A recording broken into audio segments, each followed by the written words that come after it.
Hello and welcome into another episode of Locked On Wolves. Today on the show, let's check in on the lineup data and especially two-man lineups, and even more specifically, Naz Reid's two-man lineups. I think this is fascinating to look at how Chris Finch has used Naz Reid and what's working best when it comes to Naz, the lineups that Naz usually ends up playing with. Plus, we'll preview the Wolves matchup with the Detroit Pistons, who call them the Red Hot Pistons. They won the other night. We'll preview that matchup here on the show today. Welcome in. You are Locked On Wolves.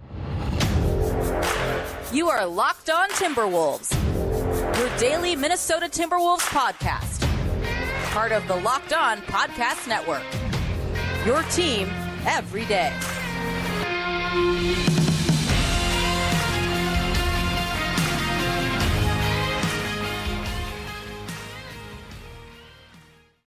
Hello and welcome to the Locked On Wolves podcast, part of the Locked On Podcast Network, your team every day. My name is Ben Beecken. I'm the host of Locked On Wolves. Today's episode is brought to you by FanDuel. Make every moment more. Right now, new customers get $150 in bonus bets guaranteed when you place a $5 bet. Visit FanDuel.com/LockedOn to get started.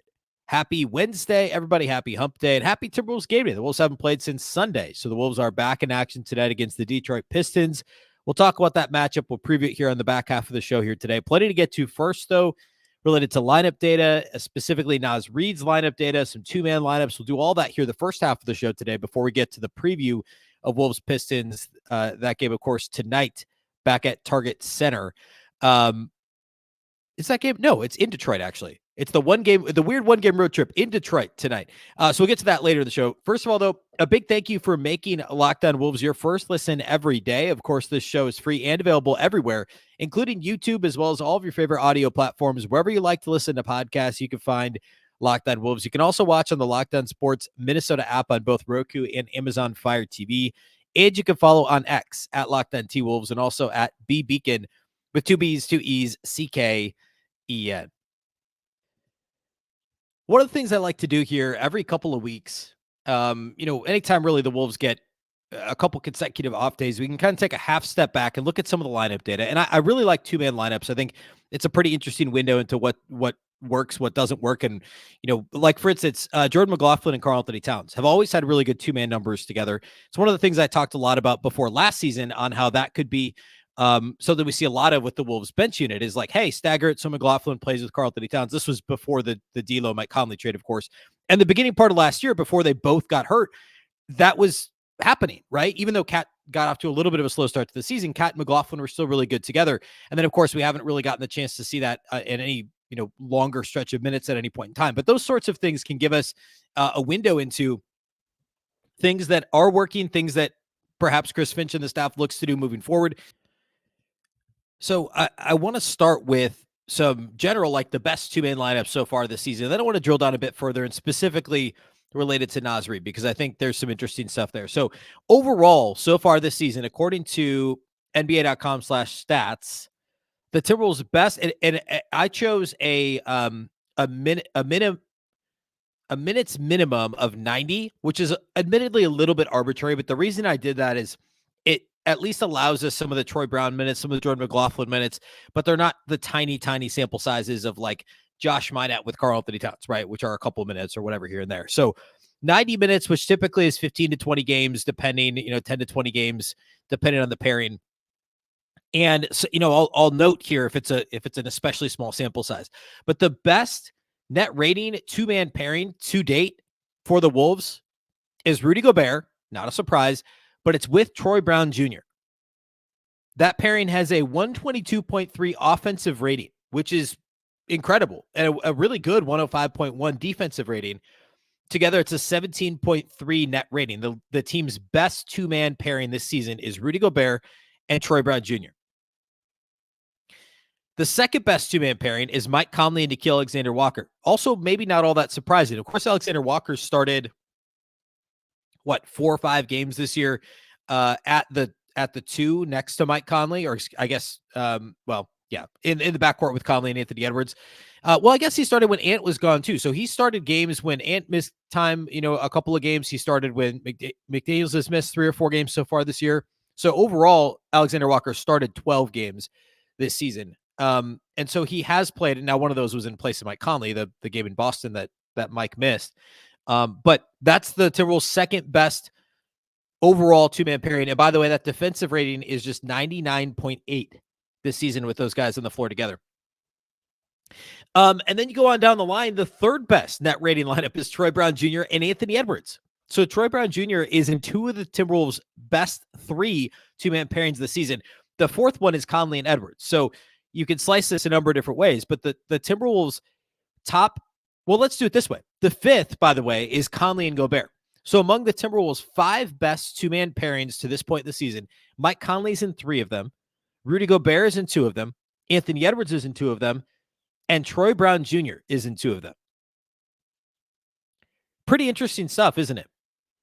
Now, you go on down a little bit further, and number 8 is Gobert and Towns. Number 9 is Towns and McDaniels. Number 10 is Gobert and Reid together.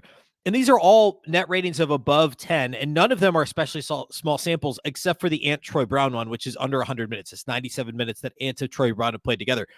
But Gobert and Brown have played 222 minutes together, which is not nothing. That's a fairly significant amount. I mean, for context, Gobert and Reid have played 354 minutes together, and they play together every single night for a stretch of time. And that's only, about 50, 55, 60% more than the minutes that TBJ and Gobert play together. So all that to say, some really good Troy Brown pairings in there. Some interesting stuff. Like, not surprising that Conley and Gobert and Ant are very present in the top 5. Also notable, Karl-Anthony Towns is not present in the top 5. Now, I don't want to read too much into that because he's all over the place from like 6 to 12, right? So especially we're not quite halfway through the schedule. There's going to be some noise in there. There's going to be some stuff that's going to get hashed out the rest of the season. And there's some of these pairings where, like, if you flip it and look at the Wolves' worst two-man rating so far this two-man pairing so far this season, like, you're still going to see some of those guys that were a bit higher up on the list. Like Naz Reid's got some negative ones, which we'll talk about here in a little bit. Nick Alexander-Walker certainly has a couple negative ones. Like Nah and Kyle Anderson together, not been good this year. When they've been on the floor together for 478 minutes, which is a pretty hefty minute allotment, they're a minus 3.9. Alexander-Walker and McDaniels together, a minus 5.4. And while the offensive rating isn't good, the defensive rating together for Nah and Jaden is 110.9. That's not very good at all. Or at least not nearly as good as what you'd expect, right? Another thing that's interesting is the worst two-man pairing that's played at least 90 minutes together is Kyle Anderson and Troy Brown Jr. So TBJ is in two of the Wolves' top 3 and the number 1 two-man pairing, but also the worst two-man pairing. This is where two-man pairings get a little bit noisy because that has a lot to do with the rest of the lineup. And that's something that, you can use NBA.com for that, but I like cleaning the glass. It's a little bit easier to filter in and out of who's in lineups. It's just quicker. And also I like that it takes out garbage time data. So that's pretty interesting. And it says a lot about the lineups that TBJ is actually on the floor with. So, take some of that stuff with a grain of salt. Now, the numbers themselves don't lie. While they're noisy, they don't lie. It means that TBJ's done a lot of good things. He's also been part of some lineups that weren't terribly well constructed or don't mesh really well together. And both of those things can certainly be true. All right. What I want to do next is I want to look at the Naz two-man lineups because I think that those are pretty interesting. So we'll do that here next. And then I want to get into, certainly, once we do that, we talk about some of Naz's best and worst pairings. I do want to get into looking at the Wolves-Pistons matchup, which we'll see here on Wednesday night. So we'll do all of that here next.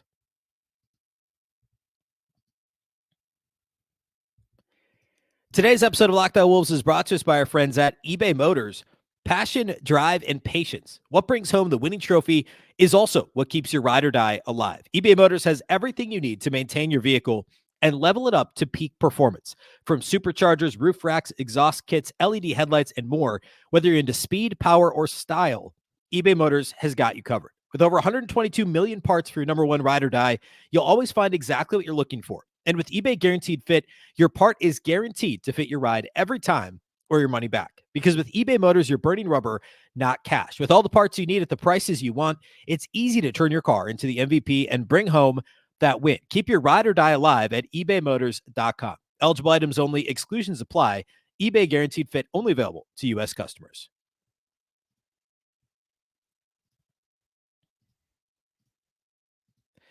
Locked On has launched the first ever national sports 24/7 streaming channel on YouTube. Locked On Sports Today is here for you 24/7, covering the top sports stories of the day with the local experts of Locked On, plus our national shows covering every league. Go to Locked On Sports Today on YouTube and subscribe to the first ever national sports 24/7 streaming channel. All right, let's talk Naz Reid two-man lineups. Sitting here right now, 3 games shy of the midway point. So we'll hit that on the Wolves play Wednesday, Thursday, Saturday. So by Sunday, we'll be halfway through the Timberwolves schedule. Of course, some teams, like I think Denver's already at the 41 game, the midway point, the regular season schedule. So we're about to hit that. This lineup data is becoming more and more, I don't want to say complete. I don't want to say accurate either, because it's not like it wasn't accurate before, but we're getting a truer picture of what this lineup data really means. And the Naz stuff is pretty interesting. So first and foremost, and this is again looking at NBA.com/stats, their two-man lineups. According to them, Naz has only 3 negative net rating lineups. Kyle Anderson, which is a slight negative, a minus 0.6. And by the way, Cleaning the Glass has them as a slight positive, like right around a +1, because they filter out garbage time minutes. So, and also like last second heaves and stuff like that. So, the Naz Kyle Anderson one is really right around net neutral. Naz and Troy Brown Jr., who we talked about Troy Brown quite a bit last segment, and then Naz and Shake Milton, who's just had a rough season so far. Those are all slight negatives. The TBJ one is -2, and the Shake Milton pairing is -2.7. In terms of positives, well, it's everybody else. His best lineups are Naz, and I'm taking out Josh Bonnet because they played 4 minutes together.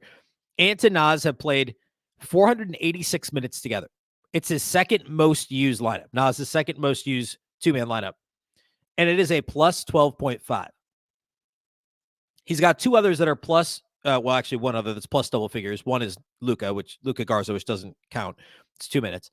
The other one is Rudy Gobert. Naz and Rudy together a plus 10.7 so far this season. And his next best lineup is Jaden. The one after that is Karl-Anthony Towns. So 2 of his top 3 are Rudy and Cat. And then you go on down the line, and it basically goes starters and then reserves, because you get Conley, and then you get into McLaughlin, Alexander Walker, and then into the ones that we said were negatives. So it maybe isn't surprising when you look at it this way. Naz's best lineups are when he plays with the starters, and his worst lineups are when he plays with reserves. Tells us a couple different things, right? Obviously, the starters are the better players. The Wolves starting lineup is really, really good. The bench has been a bit inconsistent, to put it kindly. Like, Shake Milton's been bad and has been out of the rotation now for a couple weeks. And Kyle Anderson just hasn't been as good. And now he's been much better lately. But overall, Slow-Mo just hasn't been as good as he was last season. So, all that is notable. Both Kat and Naz together and Kat and Rudy together are very clearly winning propositions for the Wolves. So, like, for instance, Naz and Kat together, according to Cleaning the Glass this season, are a plus 5.7, which is 78th percentile among NBA offenses. Now, the lineup that Naz and Kat have been on the floor together with the most is actually a very slight positive. And that's Anthony Edwards, Nick Alexander-Walker, Kyle Anderson, Karl-Anthony Towns, and Naz Reid. So sans Mike Conley, it's basically the starting lineup with Anderson, and I guess no McDaniels either. His second most used lineup, where it's Kat and Naz, is actually a slight negative. And that's one with Shake Milton. So with Shake Milton out of the rotation, those minutes go away. We're going to keep seeing that get positive. I'm not blaming the whole thing on Shake. But clearly, Shake Milton was dragging down that lineup a little bit. Naz and Karl-Anthony Towns together obviously makes a lot of sense offensively.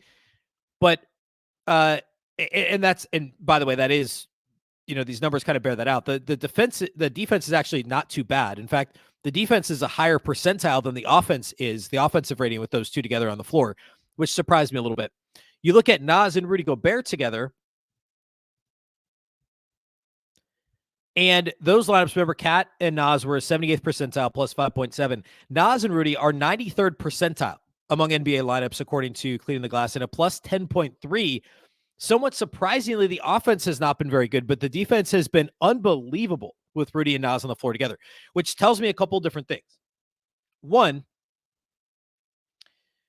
Karl-Anthony Towns facilitating with Rudy Gobert on the floor has been really important. And while Naz can make flashy passes and he is overall a good passer for a big man, Cat's passing has actually been more substantive this year. It's actually been more impactful than what we've seen in recent seasons. And, Cat's assist rate is actually down pretty significantly from last year.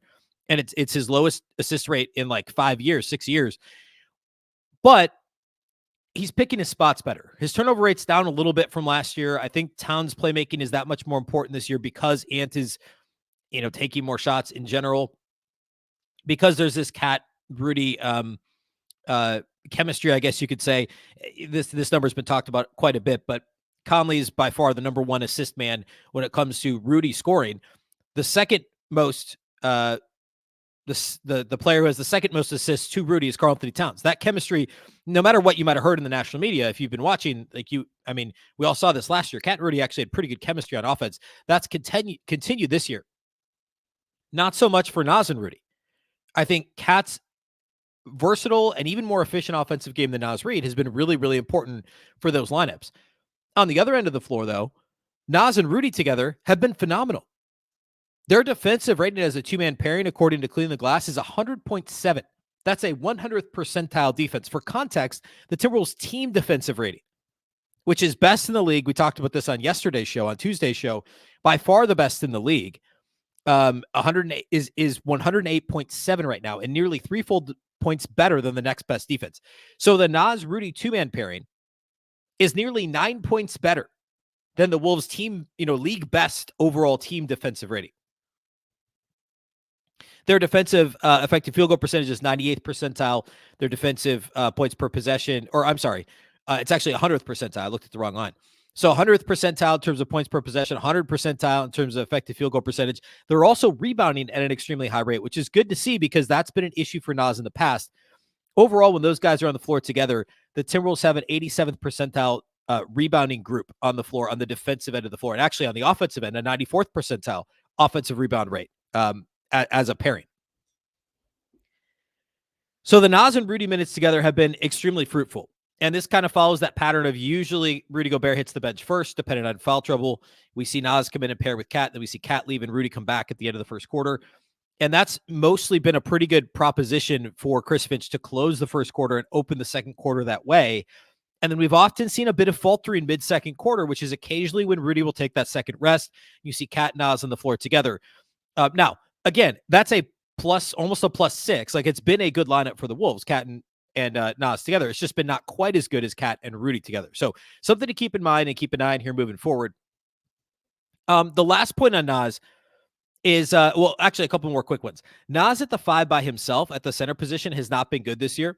And maybe that shouldn't be surprising. I'd said in the past that I thought Naz was best deployed as a small ball 5.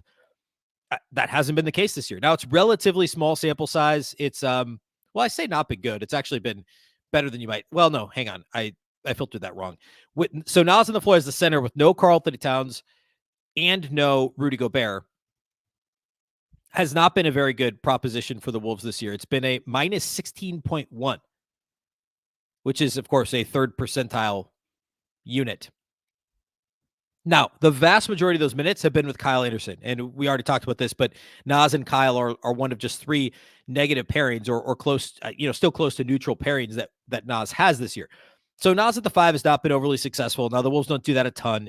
Injury, foul trouble, really small matchups are really the only, and actually the Wolves lately have been punishing small matchups with an even bigger lineup.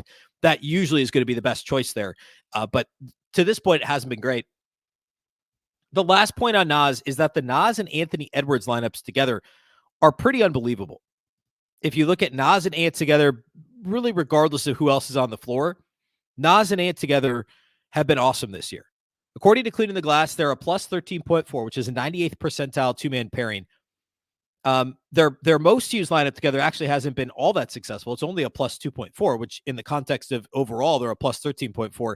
That's pretty significant. And that's with Naz and Cat in the front court together with Slow-Mo, Nikhil Alexander-Walker, and Ant. If you go down to the starting lineup with Naz in it instead of Cat, so Conley, Edwards, McDaniels, Gobert plus Naz and no Cat, that lineup is a plus 31.6 in 74 possessions. Not a massive sample, but a really good lineup. Or look at it this way. This is the starting lineup with no Conley and Naz instead of Gobert. So Naz and Cat in the front court, McDaniels, Ant, and Nikhil Alexander-Walker. That's a plus 60.3. Go on down the line. Naz and Ant minutes together have been fantastic. And I think a lot of that has to do with Naz's ability to both roll and pop. I think at pick and roll, like I guess we could pull these numbers, probably go to B-Ball Index and find them. But as a roll man this year has been fairly effective. He, of course, prefers to pop, and he pops more often than not, as does Cat, whereas Rudy always dives to the rim. But Naz has been so effective as a pop man this year that in pick and pop with Ant, Ant's gotten some assists that way. The Wolves can run actions now to get Naz open threes. They didn't really used to do that. He's been so good from three this year. And Ant just, the way that Ant creates, he just generates these open looks. And teams are more willing to leave Naz than they have been to leave Karl-Anthony Towns. And for good reason, right? Cat's got this track record of being a phenomenal shooter. Well, guess what? I mean, Naz has only continued to improve from downtown. He's over 40% this year. Still a shade below Cat. Cat's about 42%. Naz is just barely over 40%. But they're both 40% three-point shooters. And if teams are willing to double off of Naz, Ant's going to find him, or maybe Ant will find somebody else. Get the hockey assist or the hockey assist as he passes to the assist that then finds Naz 2 passes away. Naz is benefiting from Ant's gravity as a player, and Naz is the only player doing that. But that is a big reason why the Naz and Ant pairing are so good together. All right, let's close today by looking at the Wolves-Pistons matchup. Of course, we have not seen Detroit yet this year. Catch you up on what they've been up to here lately and what they're actually pretty decent. There's a couple things they're pretty good at, even though they're the league's worst team by far. We'll break all that down here next.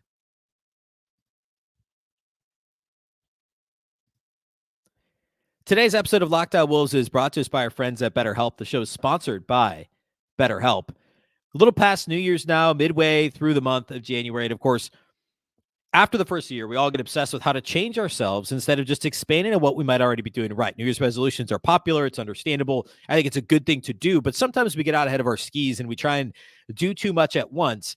For instance, maybe you're trying to be more organized. You've organized one part of your space and you want to tackle another, or maybe you're taking supplements every morning, trying to eat healthier. Maybe you just need to start eating breakfast to eat healthier. Whatever it might be, if you're considering therapy, consider BetterHelp. I mean, therapy can help you find your strengths so you can ditch the extreme resolutions that so often can weigh us down and instead make changes that really, truly stick. Like I said, if you're thinking of starting therapy, consider giving BetterHelp a try. It's entirely online. It's designed to be convenient, flexible, and suited to your schedule. Just fill out a brief questionnaire to get matched with a licensed therapist and switch therapists at any time for no additional charge. Celebrate the progress you've already made. Visit BetterHelp.com/LockedOnNBA today to get 10% off your first month. That's BetterHelp, HELP.com/LockedOnNBA. Today's episode of Locked On Wolves is also brought to us by our friends at FanDuel. The NFL regular season is over, but guess what? We have week 2 of the playoffs this upcoming weekend. My favorite weekend of football all year. You get 2 games Saturday, 2 games Sunday.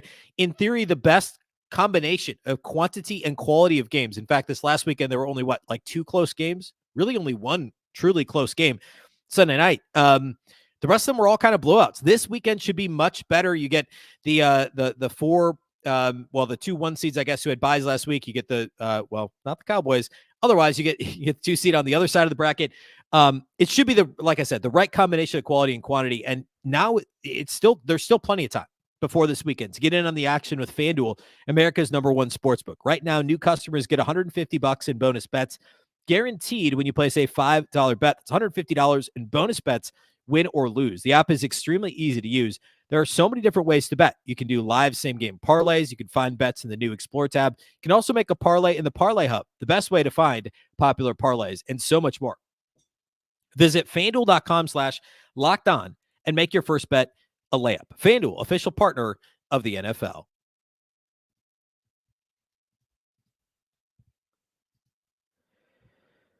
All right, Timberwolves Pistons on a Wednesday night from Detroit. The Wolves have been off since Sunday. Detroit played Monday on MLK Day and actually won.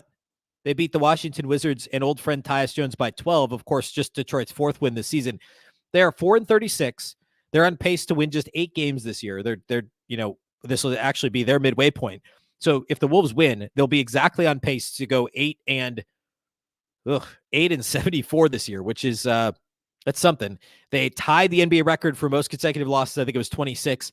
And they've also got injuries too. Cade Cunningham will likely not play in this game. He's been out for about a week, and they thought he'd be out about 10 days. I think he's already been ruled out. Bojan Bogdanovic has not played in the last two. I believe he was questionable, though, for the Wizards game. So there's a shot that he plays Wednesday, but he's missed the last two games. You can argue he's their best player overall. Of course, they've traded Marvin Bagley III. They traded him over the weekend in that deal with Washington. So not sure if he'll be, obviously he won't be available because they traded him. Not sure if Bogdanovic will be available. Doesn't look like Cunningham will be available. So, yeah, I mean, this is a game that the Wolves should absolutely win. There's no question about it. And, there's really no other way to slice it. But you got to be a little nervous that they just did win a game. So they're probably feeling pretty good coming off of Monday. They made this trade. Maybe there's some excitement around that within their locker room. I don't know. Overall, though, the FanDuel line for this one, man, there isn't a FanDuel line yet. I thought there was one. There's not a line over at FanDuel yet, as of me recording this show. But I would imagine that the Wolves are going to be 16-point favorites, 15-point favorites, which feels really rich. But like, I don't know. I don't know. We'll call it 14.5. I'm going to guess that the line's 14.5, assuming the Wolves have everybody available on Wednesday night. Now, it is the front end of a back-to-back for Minnesota, and they go home to play Thursday, although that's a banged-up Memphis team, sans Desmond Bane, sans John Morant, banged up Jaren Jackson Jr., who I believe is questionable for Thursday's game. We'll talk about that a little bit on Thursday. But all that to say, like, the Wolves should be easy double-digit favorites in this game. Things that Detroit, things to look out for against Detroit is, first of all, they're the only team that has a worse turnover rate on offense than Minnesota. Minnesota's 29th at turnover rate. Detroit is 30th. They turn it over 14% of the time they have the ball on offense, which is insane, and also not that much worse than Minnesota. They don't shoot threes, and they don't make threes when they do shoot them. They're dead last in three-point rate, and they're 28th in percentage. Bogdanovic is over 40%, and he, probably doesn't play on Wednesday. Alec Burks had a really big game in their win against the Wizards. He scored 20-plus on Monday. He's a shade under 40%. So really it's Alec Burks and then it's Isaiah Stewart. Those are the only guys you really have to look out for in terms of three-point shooters on this team. Everybody else that shoots them is basically, like Jaden Ivey is shooting 4 a game. He's 30%. Isaiah Livers is shooting 3.5 per game, and he's shooting 29%. Sorry, I said Livers. See the word Livers. Of course, you're going to say Livers, right? Livers. Isaiah Livers is under 30%. Like, this is not a good shooting team, and they also don't try to shoot that many threes. So the Wolves can pack the paint against them. That's the recipe for success. They get to the line a fair amount. They're kind of middle of the pack in terms of drawing fouls. A lot of that, though, is Cade Cunningham, and he's unlikely to play in this game. Besides him, it's Jaden Ivey trying to get to the rim. He can do some damage that way. On the flip side, though, one other thing on the offensive end. They're a top 10 offensive rebounding team. Now, they miss a lot of shots, but they're also top 10 in percentage, in rate. It's not simply like raw, they're 7th in overall offensive rebounds per game. Well, they also don't shoot the ball well, so there's a lot more available. But in terms of percentage, they're also 9th. Like, they offensive rebound fairly well. A huge part of that is Jalen Duren, who's been really good this year. Ausar Thompson has rebounded the ball really well for them as well on the offensive glass. Jaden Ivey for a guard does a really good job doing exactly that. So the Wolves do need to pack the paint defensively. They also need to rebound the basketball and not give this Pistons team that is such a poor shooting team and a bad offensive team. They're 4th worst in the league in terms of offensive rating. Don't give them second chances. Don't give them life. Pack the paint, make them shoot jumpers, rebound the basketball. The guards have to get in and rebound. Ant has to get in and rebound. Conley needs to do his part. Alexander Walker, these guys have to grab boards to kind of shut things down. On the opposite end of the floor, the Pistons foul like crazy. They're dead last in defensive free throw rate. They're 3rd worst in terms of forcing opponent turnovers. So the Wolves turn it over a ton. Detroit doesn't force very many turnovers. Something kind of has to give here. We have seen the Wolves start to trend a little bit better in terms of not turning the ball as much on offense. So this could be another good opportunity for the Wolves to have a 10 or fewer turnover game, get to the line a bunch. We've seen Ant get to the line a ton here really since Christmas. That needs to continue. Minnesota should have plenty of opportunities to score. Detroit has the league's 3rd worst defense.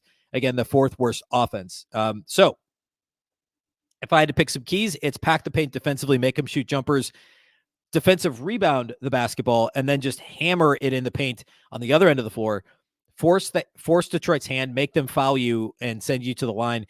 If Cunningham and Bogdanovich don't play, like, this should be an easy win for Minnesota. There's no excuses here. It's the front end of a back-to-back as well. So hopefully the Wolves can get up, 25 plus through 3 quarters, and then you can bring in bench guys and get ready for Thursday night to win that game against Memphis, because Saturday's that big showdown with Oklahoma City. And there would be no excuse for Minnesota to not win both of these games at Detroit Wednesday, home for Memphis Thursday night on TNT. So all that to say, we will have the live postcast for you following Wolves-Pistons. Remember, it's a 6 p.m. tip because it's in Detroit, 6 p.m. Central. If you can't watch the game live, you can, of course, listen on Sirius XM on the SXM app.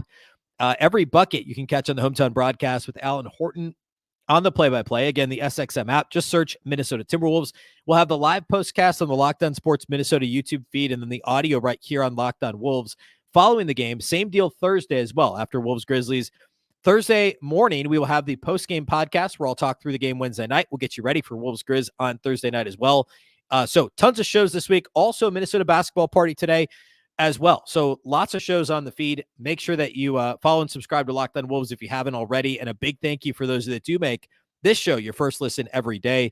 You can also watch the show on YouTube and on the Locked On Sports Minnesota app on both Roku and Amazon Fire TV. And you can follow an X at Locked On T-Wolves and also at Beecken with 2 B's, 2 E's, CKEN. Of course, the Locked On Wolves podcast is part of the Locked On Podcast Network. Remember, the Locked On Network is your local experts on all the biggest stories. Once again, I'm Ben Beecken. This is the Locked On Wolves podcast, and we'll catch you next time.